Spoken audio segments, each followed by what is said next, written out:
Cancer patients అందరికీ treatment ఒకేలాగా ఉండదండి. క్యాన్సర్ అనగానే మనకు 2 మెయిన్గా, సో అది క్యాన్సర్ ఏ అవయవానికి వచ్చింది, అది ఏ స్టేజ్లో ఉంది, అది ఏ రకమైన క్యాన్సర్. సో బ్రెస్ట్ క్యాన్సర్లో మనకి ఓవరాల్గా చెప్పాలి అంటే మనకు ఈ బయాప్సీ ముక్క తీసిన తర్వాత ఈఆర్, పిఆర్, హట్2 అని 3 రకాలుగా రిసెప్టార్స్ ఉంటాయి మనకి బ్రెస్ట్ క్యాన్సర్ కణాల మీద. ఈ కొన్ని రిసెప్టార్స్ ఉంటాయి. ఈ రిసెప్టార్స్ వల్ల మనకి ఏంటంటే ఈ బ్రెస్ట్ క్యాన్సర్ని 3 రకాలుగా విభజించవచ్చు అనమాట. ఒకటి ఆల్ అంటే ట్రిపుల్ నెగిటివ్ బ్రెస్ట్ క్యాన్సర్, ఇంకొకటి హార్మోనల్ పాజిటివ్ బ్రెస్ట్ క్యాన్సర్, ఇంకొకటి హట్2 పాజిటివ్ బ్రెస్ట్ క్యాన్సర్ అనమాట. సో అలాగే స్టేజెస్ కూడా మీకు చెప్పాను. స్టేజ్ 1 ఒకలాగా ఉంటుంది, స్టేజ్ 2, స్టేజ్ 3, స్టేజ్ 4. స్టేజ్ 1 అంటే ఏంటంటే మనకు రొమ్ము భాగంలోనే ఉండడం. స్టేజ్ 2 అనేసరికి రొమ్ములోనే 50% 3 డైమెన్షనల్గా స్ప్రెడ్ అయిపోవడం.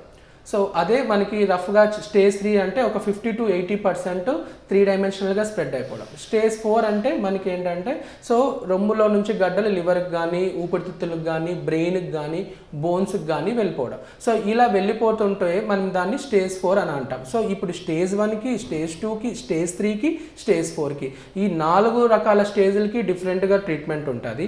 అలాగే నేను చెప్పినట్టు ఇంతకు ముందు రకాలు చెప్పాను. టైప్ 1 బ్రెస్ట్ క్యాన్సర్ అంటే హార్మోనల్ పాజిటివ్ బ్రెస్ట్ క్యాన్సర్కి ఒక రకంగా ట్రీట్మెంట్ ఉంటుంది.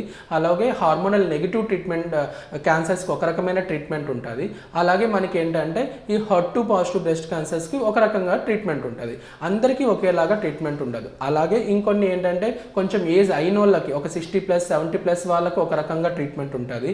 కొంచెం 40-50 ఇయర్స్ ఉన్న వాళ్ళకి ఒక రకంగా ట్రీట్మెంట్ ఉంటుంది. సో ఇవన్నీ బేసిస్ చేసుకొని ప్లస్ పేషెంట్కి ఆల్రెడీ కొన్ని డిసీజెస్ ఉన్నాయి అనుకుంటే సో వాళ్ళకు కూడా ఒక రకమైన ట్రీట్మెంట్ అనేది ఉంటుంది. సో ఇలాగా ప్రతి ఒక్క పేషెంట్కి ఈక్వల్ అంటే కస్టమైజ్డ్ ట్రీట్మెంట్ అని అంటాం కదా. సో ఇలాగ ప్రతి ఒక్క పేషెంట్ ఈజ్ డిఫరెంట్ అనమాట.